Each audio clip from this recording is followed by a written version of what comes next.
ce matin, le sujet que j'aborde est un sujet vraiment difficile. Difficile, non pas parce qu'il est difficile en soi. Apparemment, c'est un message qui n'était pas difficile pour les prophètes. Ce n'était pas un message difficile ni pour les apôtres, certainement pas pour l'apôtre Paul, mais un message difficile pour nous. Et je dirais, dans notre conception et au fil du temps qu'on est éloigné finalement du moment de la croix, c'est un message difficile parce qu'entre-temps, l'homme a pris toutes ses libertés, on est passé de plusieurs révolutions et compagnie, on a voulu faire, évidemment, encore dire finalement que la vérité n'existait que selon chacun. On est rentré par toutes sortes de styles philosophiques et aujourd'hui on est en plein dans le relativisme pour finalement la vérité n'existe plus, tout est relatif. C'est toujours agréable ça quand vous grillez une priorité de droite et que le gars dit finalement tu m'as pris de droite, il me dit ouais ça c'est ta vérité. Hein. Bref, je ne sais pas comment ils vont pousser cette logique jusqu'au bout, mais bref. Et aussi, vous savez que mon désir à moi, dans nos rôles de prédication qu'on se partage, c'est de faire l'évangile de Jean. C'est ce qu'on appelle une prédication textuelle. Donc, je suis le texte. On continue, on passe à travers le texte. Et aujourd'hui, on va passer dans le texte de Jean, chapitre 12, 37 à 50. Alors, pour ceux qui sont des aficionados de l'Écriture, ils savent que ce passage-là est un passage particulier. Premièrement, il est particulier déjà dans le contexte. C'est la dernière fois que Jésus va parler publiquement.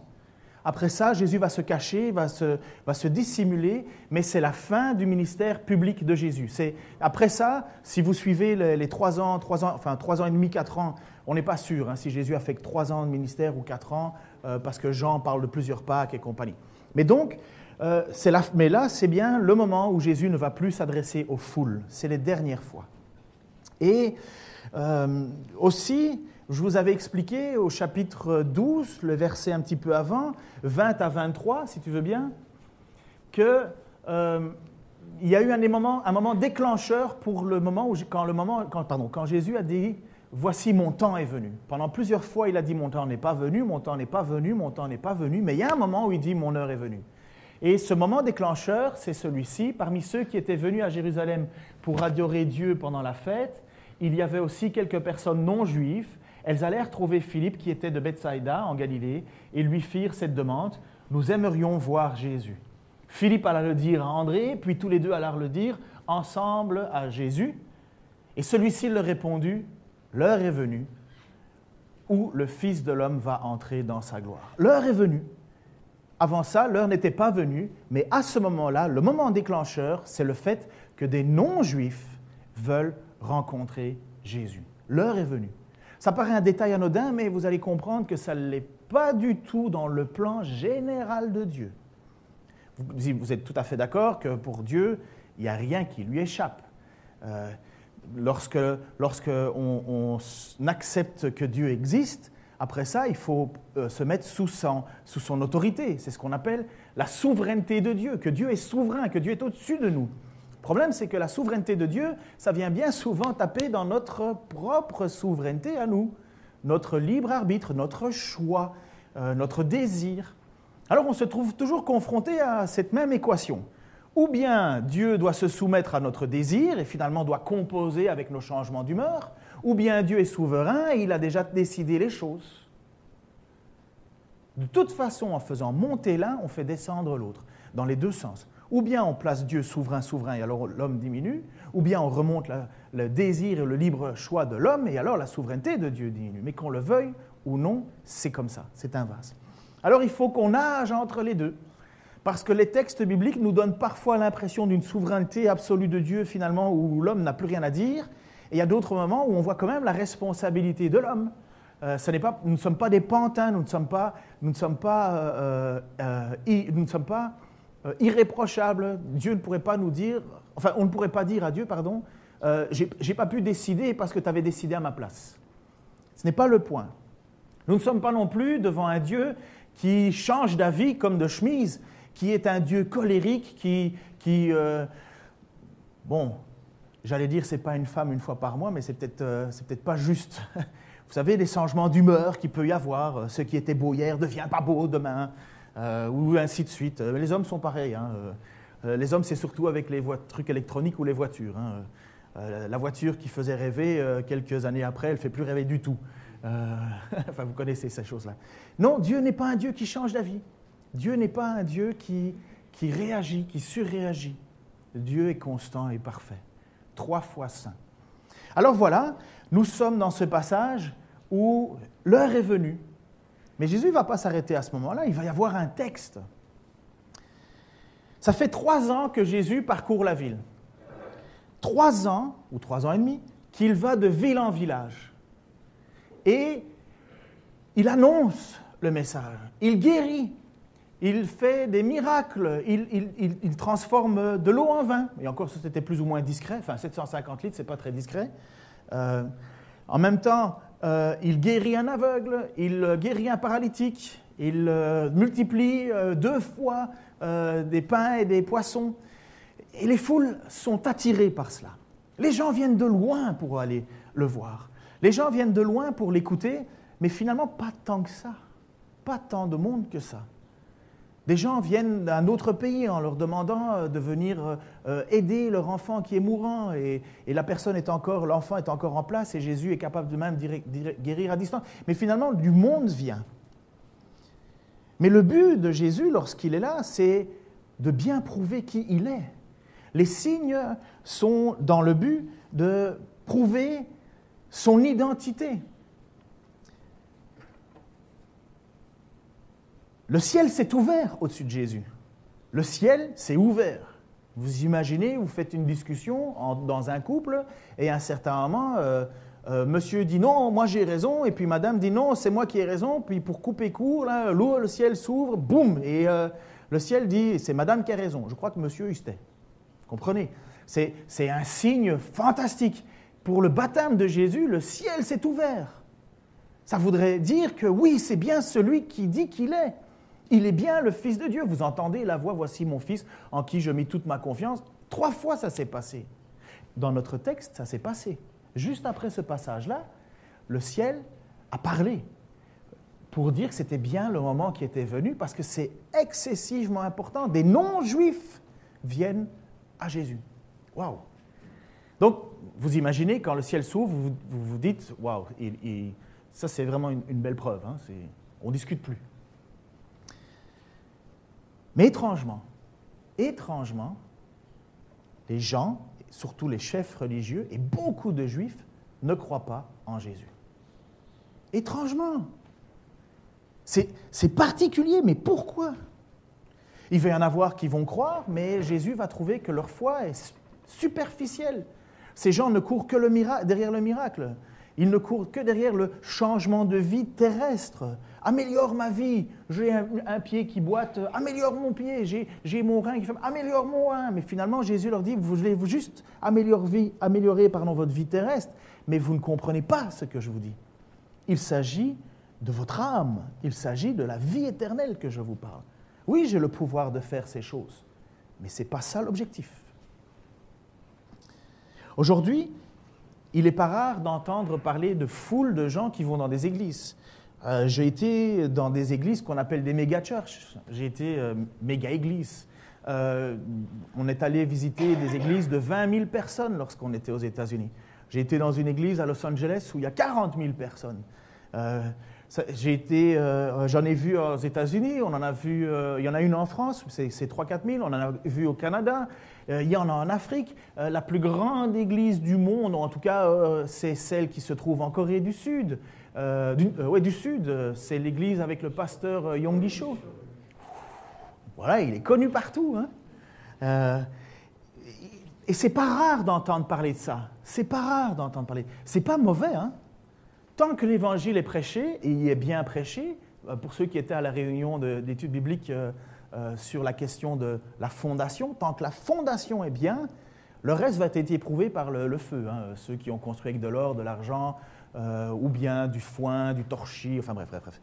Mais tant que la fondation, tant que Jésus-Christ, tant que le sacrifice de Jésus-Christ à la croix est prêché, c'est pas mauvais.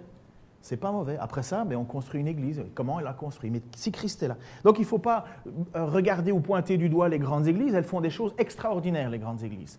Et les petites églises font aussi des choses extraordinaires. Il y a des avantages, des inconvénients dans tous les cas. Mais aujourd'hui, ce n'est pas étonnant de voir, comme par exemple Yonggi Cho, dire qu'il y a plus de 1 million de personnes qui le connaissent. Mais Jésus-Christ, ce n'était pas ça. Jésus-Christ, ce n'est pas des millions de personnes qui le connaissent. L'histoire qui s'est passée à Jérusalem, ce n'est pas beaucoup de gens qui sont au courant. Il ne faut pas croire que la terre entière se déplaçait. Moi, je suis convaincu que Jésus n'avait pas 1 million de gens qui le suivaient. Mais aujourd'hui, vous avez des pasteurs qui ont beaucoup de gens qui les suivent, qui les écoutent. C'est incroyable la différence qu'il y a entre le moment où le Fils de Dieu était présent sur terre et la suite. Il n'y a pas de reproche à faire. Mais pourquoi si peu de gens, alors que Jésus vient au milieu de son peuple, accomplit des signes et des miracles qui prouvent qu'il est bien le Messie qui était attendu, pourquoi les gens ne croient pas? C'est étonnant. Étonnant. Et le texte que nous lisons ce matin vient exactement poser cette question. Alors lisons notre passage de 37 à 42. Malgré le grand nombre de signes miraculeux que Jésus avait fait devant eux, ils ne croyaient pas en lui.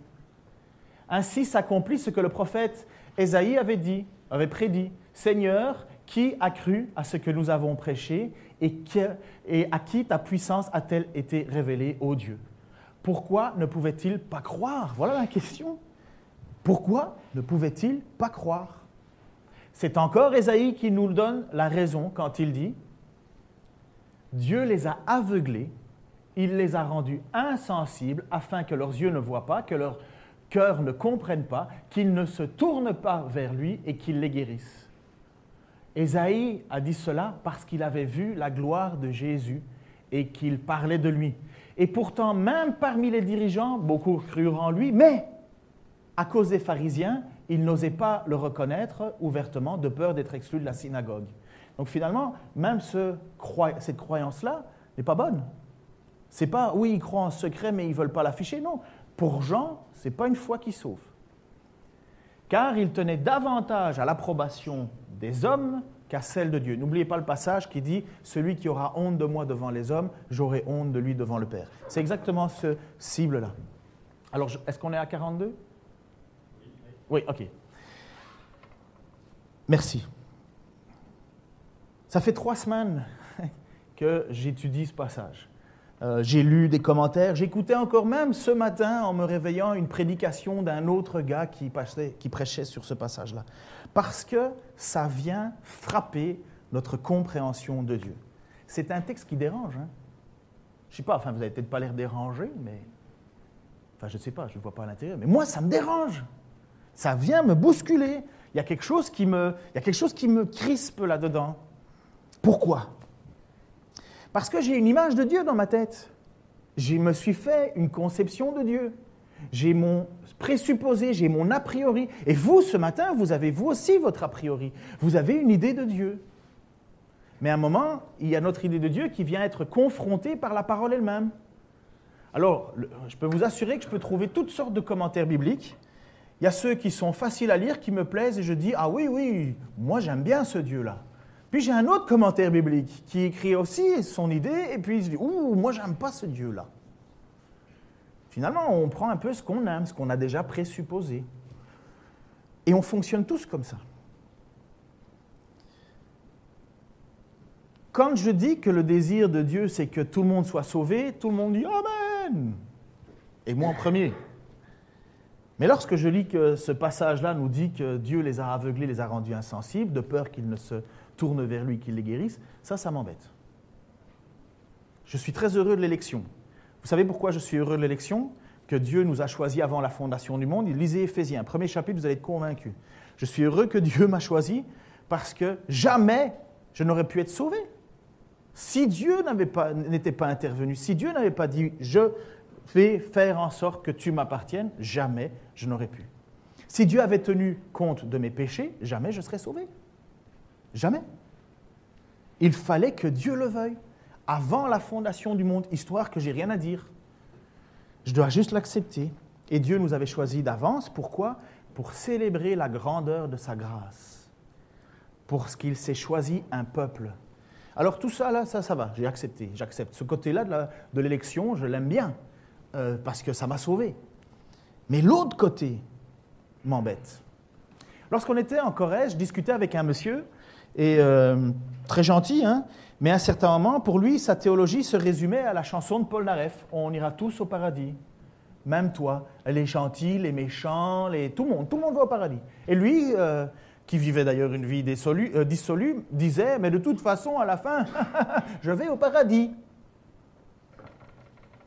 Mais quel grand écart avec ce texte-là quand même, hein? Entre la théologie polnarévienne et le texte qui nous dit que finalement Dieu endurcit certains cœurs. Alors, quels sont les pièges dans lesquels il ne faut pas tomber? Jésus, premièrement, n'a jamais fait l'économie du ministère. Jésus n'a jamais caché le message. Vous êtes d'accord avec ça? Jésus n'a jamais dit, tiens, toi tu dégages parce que je vais prêcher, ok? C'est pas pour toi, tu t'en vas, va-t'en. Non, jamais il a fait ça. Jésus a toujours prêché aux foules. Ça les a crispés, mais il a prêché. Toujours il l'a fait. Et non seulement il l'a fait, mais en même temps, il nous dit, dans le verset 37, tu peux remonter l'image juste avant, s'il te plaît? Malgré le grand nombre de signes miraculeux, Jésus a dit à un certain moment, si vous ne croyez pas à cause de ce que je dis, croyez au moins parce que ce que je fais. Croyez au moins ces miracles. Dans le Nouveau Testament, il y a 3 mots qui sont utilisés pour décrire les miracles, les signes. Il y a dunamis qui veut dire puissance, ce qui a donné dynamique et compagnie. Il y a teras, qui vient de prodige, miracle, merveille. Et il y a séméion. Et séméion qui veut dire signe. Et dans l'évangile de Jean, Jean a toujours utilisé le mot signe, sauf une fois où il a utilisé teras, mais qui est dans l'idée de signe. Teras qui est prodige, merveille, miracle. Séméion, c'est le mot que Jean utilise. Et pourquoi? Tu peux mettre l'image suivante, donc Jean 20, 33, 31. Voilà. Parce que Jean nous rappelle le but de son évangile, le but de la mission de Jésus. Jésus accomplit sous les yeux de ses disciples encore beaucoup d'autres séméion, miracles, signes, qui n'ont pas été rapportés dans ce livre, mais ce qui s'y trouve a été écrit pour que vous croyiez que Jésus est le Christ, le Fils de Dieu, et qu'en croyant, vous possédiez la vie en son nom. Parce que le but de Jésus-Christ, lorsqu'il est sur terre, c'est de faire en sorte de croire en moi. Croyez en moi, je suis le Messie, je suis celui qui doit être. L'apôtre Jean-Baptiste, enfin, c'est peut-être pas apôtre, mais Jean-Baptiste disait à un certain moment, « Es-tu celui qui doit venir, celui que nous attendons ?» Celui que Moïse a dit à un certain moment, « Je susciterai parmi vous un prophète. » Le Messie que Ésaïe 53 nous parle, « Es-tu celui qui doit venir ?» Et Jésus lui répond, « Les aveugles voient, les paralysés marchent. » Et Jean est convaincu, oui, c'est vrai, c'est le Messie, c'est le bon. Et Jésus va dire qu'il accomplit beaucoup de signes pour prouver qui il est. Deuxièmement, nous trouvons, donc, la première chose dans laquelle il ne faut pas tomber, c'est qu'il ne faut pas croire que Jésus ou Dieu a volontairement caché son message à quelqu'un. Tout le monde l'a entendu. Et il l'a prouvé par des signes, et il l'a fait pendant 3 ans, et il l'a montré. Deuxièmement, nous trouvons aussi que finalement, c'est un passage c'était une situation qui avait déjà été prédite par Ésaïe. Vous savez peut-être, je vais vous mettre en contexte. Ésaïe est là et il a un son. Vous connaissez le prophète Ésaïe? Le prophète Ésaïe lit ça pour le peuple réuni. Ah non, vous ne connaissez pas cette chanson? Vous avez fait de la colonie? Non? À la colonie, enfin bref. Donc il y avait le prophète Ésaïe, à un certain moment, est dans une vision. Il est emmené au ciel. Et à un certain moment, dans cette vision, Ésaïe chapitre 6, il arrive dans le temple de Dieu, au ciel, quelque part, et là, il se rend compte qu'il est dans la présence du Seigneur 3 fois saint. Première chose qu'il fait, boum, il se rend compte que c'est pas bon pour lui d'être là. Je fais partie d'un peuple pécheur et je suis pécheur moi-même. Et là, il y a un archange qui se lève et qui va chercher une braise qui se trouve sur une espèce de grand barbecue, je ne sais pas trop. Il prend une braise, il vole devant Ésaïe et il touche les lèvres d'Ésaïe et il dit, voilà, ça t'a purifié. Donc cet endroit, cet autel, est-ce que ça symbolisait le lieu de sacrifice peut-être, mais sur cet autel, un archange vient prendre une braise et touche la bouche d'Ésaïe, qui fait « tu es pur, tu peux parler ». Et là, il y a Dieu qui dit Mais qui enverrai-je? Là, c'est le texte que tu peux afficher. Donc, je vous ai mis en contexte. Et j'entendis alors le Seigneur, donc après avoir été purifié, donc il est, je peux rester. Qui enverrai-je? Qui marchera pour nous? Alors je répondis, je suis prêt, envoie-moi. Et le Seigneur me dit, va et dis à ce peuple, vous aurez beau entendre, vous ne comprendrez pas. Oui, vous aurez beau voir, vous ne percevez rien. Rends ce peuple insensible, ferme-lui les oreilles, bouche-lui les yeux, pour qu'il ne voie pas de ses yeux, pour qu'il n'entende pas de ses oreilles, et pour qu'il ne comprenne pas et qu'il ne puisse pas se retourner au Seigneur afin que je les guérisse. Ah! Ésaïe est devant la grandeur de Dieu, et Dieu lui dit, tu auras beau prêcher, tu auras beau enseigner, tu auras beau leur faire connaître, ça ne marchera pas. Ah! Vous savez ce qui rend le plus fou un homme? C'est du travail inutile. Une des tortures que le nazisme infligeait à des gens dans les camps de concentration, c'était de passer leur temps à déplacer des cailloux. Tu prends les cailloux, tu les mets là. Après ça, tu les prends, tu les remets là. Après ça, et pourquoi est-ce qu'on fait ça? Je te demande juste de le faire. Et le fait de faire quelque chose qui n'a pas de sens, qui n'a pas de but, qui n'a pas de finalité, ça rend fou. Et Ésaïe est là, et quelque part, il dit, mais envoie-moi, je veux y aller. Oui, tu vas y aller, mais ça ne servira pas à grand-chose, parce qu'ils vont avoir le cœur dur. Ils n'écouteront pas. Ça me blesse, ça me bloque. Il y a quelque chose qui ne fonctionne pas dans mon esprit, là. Mais pourquoi l'envoyer, alors? Pourquoi envoyer cet homme? Pourquoi envoyer Ésaïe? Et finalement, dans le passage qu'on a lu, il est dit finalement que ce passage s'applique aussi à Jésus, puisque c'est Jésus lui-même qui vient à un certain moment, et il parle à son peuple, et il enseigne son peuple, et le cœur est dur, et le cœur ne bouge pas. Et les gens qui voulaient absolument, ou espéraient, ou attendaient leur Messie, finalement ne voient pas que Jésus est le Messie. Ils ont le cœur dur, endurci. Jésus a beau faire des miracles, Jésus a beau enseigner, Jésus a beau prouver, ils ne le croient pas. Mais c'est incroyable. Est-ce que c'est la faute de Dieu? Eh bien, ça, c'est là où ça devient difficile à comprendre. C'est là où c'est le moment de donner une petite tape à celui qui est à côté de toi s'endort, parce qu'il dit, regarde, c'est maintenant que ça devient compliqué. L'homme est coupable et Dieu l'endurcit. Il ne faut pas croire que Dieu prêche à des gens neutres. Dieu prêche à des gens coupables. Ce n'est pas comme si leur sort se décidait à ce moment-là. Non, ils sont déjà endurcis. Et Dieu tend la main, mais il continue à s'endurcir. Et le texte et la prédication de Jésus n'arrangent pas les choses. Ils s'endurcissent encore plus. Ils sont responsables, mais Dieu les endurcit. L'histoire de Pharaon est exactement ça. Prenez votre passage biblique dans la Genèse, si vous avez l'occasion, et lisez l'histoire avec Pharaon. Tout le début du texte, vous voyez, je crois que c'est 8 fois le Pharaon dit non, non, non, non, non, non, non. Et je crois, est-ce que c'est la 7e ou 8e fois, Dieu, cette fois-ci maintenant, dit « Ah, tu ne veux pas croire en moi. Ah, tu ne veux pas me laisser partir. Ah, tu ne veux pas. Eh bien, je vais t'endurcir un peu plus. » En fait, Dieu laisse tomber les gens plus profondément dans leur entêtement. Tu ne veux pas m'accepter? Eh bien, tu ne pourras plus m'accepter. Tu ne veux pas m'accueillir? Eh bien, tu ne pourras plus m'accueillir. Tu veux t'entêter? Eh bien, tu ne pourras plus changer. Dieu fait reposer plus profondément la condamnation des gens sur eux-mêmes.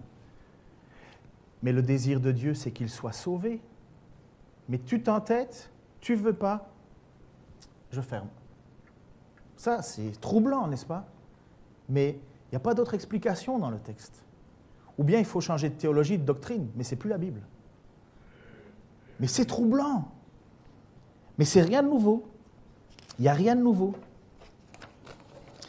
Ésaïe 53, le magnifique passage qui nous parle de Jésus-Christ dans Ésaïe 53, il commence comme ça. Qui a cru à notre message? À qui a été révélée la puissance de l'Éternel? Qui a cru à notre message? Mais qui a cru finalement? Le serviteur est venu comme une herbe, comme un homme sur qui on détourne le regard. Il n'avait ni apparence de beauté, mais c'est de nos péchés qu'il sait. Ils avaient ça, les Juifs. Mais qui a cru à notre message? Est-ce que Dieu, finalement, aurait volontairement décidé de sauver certaines personnes et de ne pas en sauver d'autres? Est-ce que Dieu accentuerait l'endurcissement? Moi, je crois cela. L'idée que Dieu endurcit, ce n'est pas nouveau dans le Nouveau Testament. Ça rime bien, nouveau. Ça va, je ne vous ai pas perdu là jusqu'à présent. Je vous assure que après la semaine prochaine, ça ira mieux. Hein. Mais là, c'est lourd. C'est lourd. Ce passage est lourd parce que ça vient vraiment nous bousculer. Mais vous allez voir, que c'est une bonne façon que Dieu a fait. Dans le Nouveau Testament, nous voyons aussi bien dans Romains que dans 2 Thessaloniciens, 2 fois des passages où l'entêtement, l'endurcissement est là. Ainsi donc, Dieu fait grâce, dans l'Épître aux Romains, ainsi donc Dieu fait grâce à qui il veut et il endurcit qui il veut.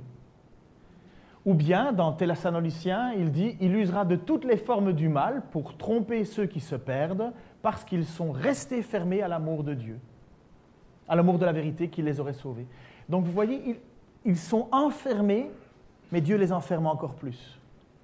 Voilà pourquoi Dieu leur envoie une puissance d'égarement pour qu'ils croient au mensonge. Il agit ainsi pour que soient condamnés tous ceux qui n'auront pas cru à la vérité et qui n'auront pas pris et qui auront pris plaisir au mal. Il endurcit ceux qui sont endurcis. N'oubliez pas, personne ne peut être sauvé. Personne ne peut être sauvé. Mais Dieu fait en sorte que des gens croient. Si tu crois en Dieu, c'est parce que Dieu l'a voulu. Si tu mets ton espoir en Dieu, si tu reconnais Jésus-Christ comme ton Seigneur et Sauveur, c'est parce que Dieu l'a voulu. Il te l'a fait connaître. Lorsque Pierre déclare « Mais à qui irions-nous, Seigneur? Tu as les paroles de la vie éternelle. » Si tu dis cela, c'est parce que mon Père te l'a révélé, va dire Jésus. Ce n'est pas naturel. Donc ici se trouve mis à mal finalement, et c'est ça le plus difficile, notre désir d'indépendance humaine, notre libre arbitre, notre choix. C'est mis à mal avec des textes comme ça. Ça vient nous chercher finalement. Ça vient nous chercher dans notre acceptation et soumission de la grandeur de Dieu. Honnêtement, des hommes de toute origine, des hommes qui aiment Dieu de tout leur cœur, qui sont soumis, qui plient le genou, n'arrivent pas toujours à la même conclusion, je vous assure. Et ce n'est pas moi ce matin qui vais dire que j'ai la vérité absolue et que je suis le messie de la théologie et que par moi vous allez pouvoir me suivre et que finalement Yom Guichot avec 1 million de personnes, il ne va faire pas le figure parce que moi j'en aurai 6 millions. Non. Non. Mais ce texte-là nous dérange, mais vous allez voir à quel point ça élève Dieu. L'apôtre lui-même va répondre, l'apôtre Paul va répondre dans une épître aux Romains. Écoutez ce passage avec attention parce qu'il est particulier, mais finalement, il nous fait comprendre quelque chose. Vas-y, on va le lire. Donc, c'est la question de l'élection. Et les Juifs disent, mais pourquoi est-ce que les Juifs ne croient pas? Et finalement, est-ce que c'est Dieu qui a fait en sorte que les Juifs ne croient pas? Tu vas me dire, pourquoi alors Dieu fait encore des reproches? Donc finalement, si c'est Dieu qui m'endurcit, pourquoi est-ce que Dieu me reprocherait de ne pas croire, puisque c'est lui qui me pousse à ne pas croire? Car qui a jamais pu résister à la volonté de Dieu? Mais qui es-tu donc, toi, pour critiquer Dieu? L'ouvrage demanderait-il à l'ouvrier, pourquoi m'as fait-tu ainsi?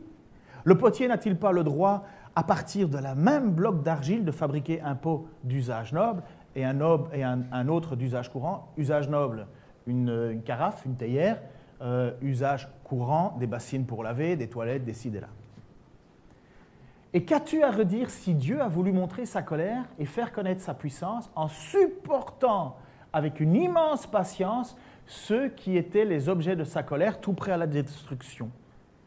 Là, ça donne une autre couleur.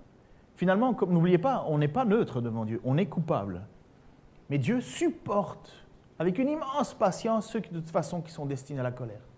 Et qu'as-tu à redire si Dieu agit ainsi pour manifester la richesse de sa gloire en faveur de ceux qui sont l'objet de sa grâce, ceux qu'il a préparés d'avance pour la gloire? En fait, l'apôtre Paul, à un certain moment dans la discussion, il dit, et désolé de parler comme ça, mais au fait, pour qui tu te prends de discuter comme ça avec Dieu? trouve qu'il manque un peu de tact là-dessus. Mais finalement, il ose dire et parler comme ça en disant mais est-ce que le pot d'argile se pose la question à son potier en disant mais tu m'as fait comme ça? Waouh! L'apôtre Paul, il n'a pas été de main morte.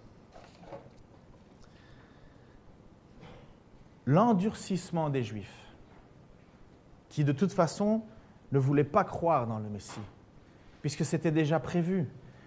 Même s'il est envoyé, Jésus, l'endurcissement des Juifs va faire quelque chose qui va ouvrir la porte aux non-Juifs.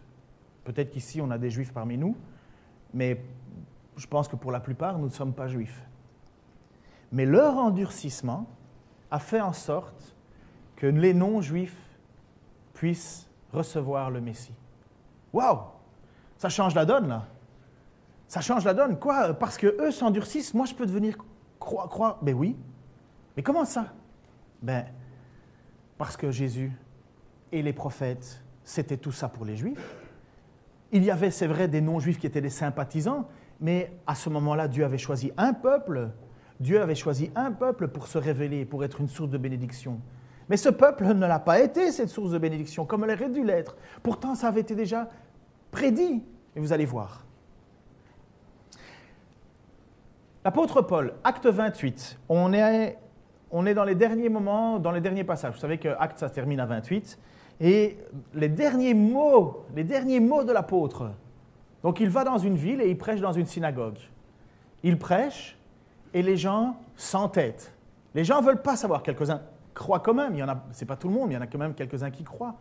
Mais les gens s'entêtent. Et voici, mise en pratique, le texte que Jésus vient nous citer. La mise en pratique.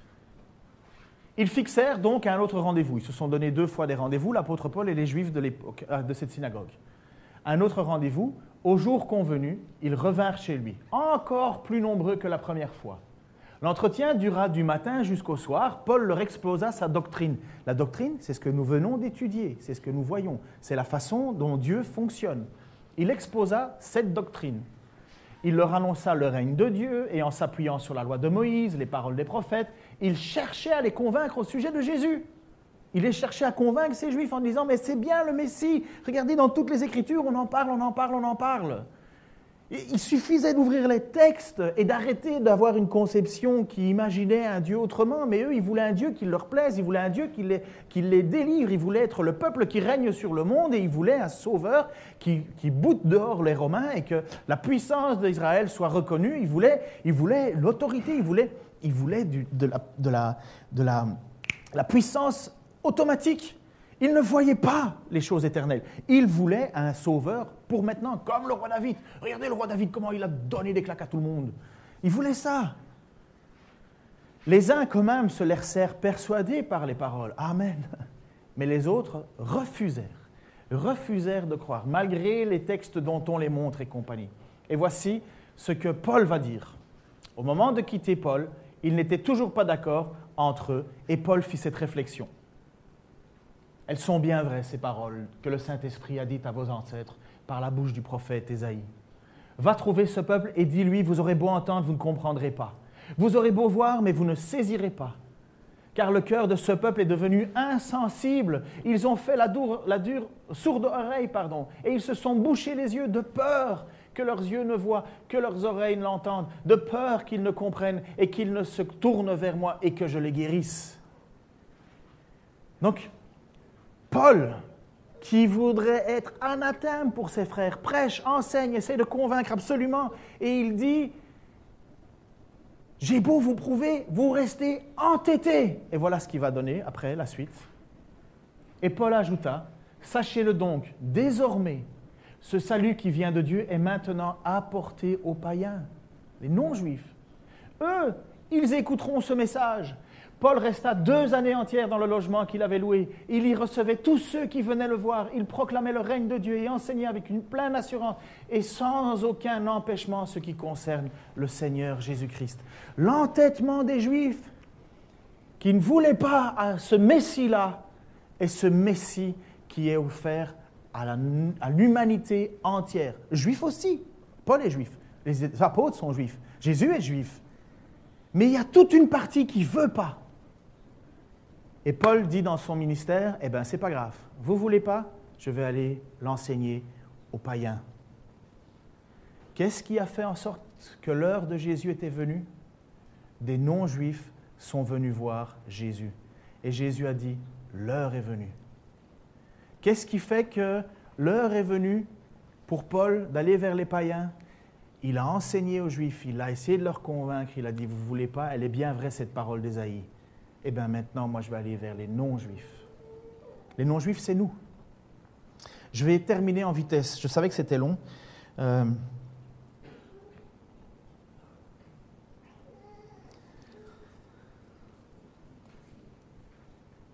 Coupables d'incrédulité. Les Juifs le sont. Comme tous ceux qui ne veulent pas reconnaître le Seigneur Jésus-Christ comme Seigneur et Sauveur, ils sont coupables devant Dieu. Même s'il y a l'endurcissement, ils sont coupables. Chapitre 3 de Galates. « Car vous êtes tous fils de Dieu par la foi en Jésus-Christ, vous tous qui avez été baptisés en Christ. Vous avez revêtu Christ. Il n'y a plus, grâce à Jésus-Christ, grâce à tout cela, il n'y a plus ni juif, ni grec, il n'y a plus ni esclave, ni libre, il n'y a plus ni homme, ni femme, car vous êtes tous un en Jésus-Christ. Et si vous êtes à Christ, vous êtes donc de la postérité d'Abraham, héritier selon la promesse. » Depuis Jésus, il n'y a plus de juifs, il n'y a plus de grecs, c'est fini. Il n'y a plus un peuple élu et un peuple pas élu. C'est tous des élus en Christ. Mais les juifs alors? Mais les Juifs, depuis Abraham, ils le savaient. Depuis Abraham, c'était décidé. Puisque moi, chrétien, je suis sauvé par la promesse que Dieu a faite à Abraham. Et c'était quoi cette promesse? Genèse 12. L'Éternel dit à Abraham, « Va, quitte ton pays, ta famille et la maison de ton père pour te rendre dans le pays que je t'indiquerai. Je ferai de toi l'ancêtre d'une grande nation. Je te bénirai, je ferai de toi un homme important et tu deviendras une source de bénédiction pour d'autres. Je bénirai ceux qui te béniront et je maudirai ceux qui te toucheront. Tous les peuples de la terre seront bénis à travers toi. Tous les peuples de la terre seront bénis à travers toi. » Mais ce n'était pas la réalité. Ce n'est pas à travers Abraham que ça s'est passé. Tous les peuples bénis, c'est à travers Jésus-Christ. C'est à travers Jésus-Christ que tous les peuples sont bénis. À l'époque, c'était seulement le peuple juif qui était le moyen pour Dieu de se révéler. Et quand des gens viennent à Jésus, qui ne sont pas juifs, mais qui aiment le Seigneur et qui veulent l'adorer, Jésus dit, mon moment est venu.